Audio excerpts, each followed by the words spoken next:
Les Patriotes de l'Université du Québec à Trois-Rivières ont bien essayé, mais elles n'ont jamais été dans le coup dimanche après-midi au stade de l'Université de Sherbrooke.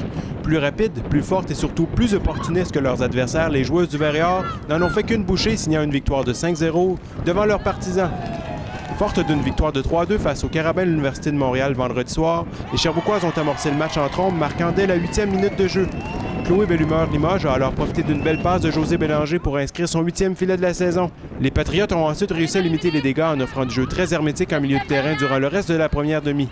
Mais dès leur retour sur le terrain, les protégés d'Animlay ont pris le contrôle du match, marquant 4 buts sans riposte.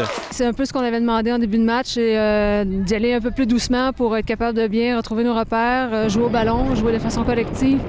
Et c'est ce qu'elles ont fait, puis ça a fonctionné. La victoire de vendredi, je pense que ça me donnait le vent dans les voiles. Maintenant, un gain de 5-0, je pense que c'est ce qu'on voulait souhaiter pour poursuivre la saison puis se donner confiance jusqu'au bout. En début de saison, on a eu un petit peu de difficulté, on se connaissait pas, tout ça. Maintenant, c'est vrai qu'on réussit à se trouver davantage. Les courses, on réussit aussi à créer plus de mouvement, plus d'instabilité au niveau de la défensive. On continue comme ça, on en profite, donc voilà, c'est parfait comme ça. Du côté masculin, les Sherbrookois n'ont jamais réussi à s'imposer, eux qui devaient absolument gagner face aux Patriotes pour continuer d'espérer une participation aux séries éliminatoires. Malgré leurs efforts, ils ont finalement perdu par la marque de 4-0.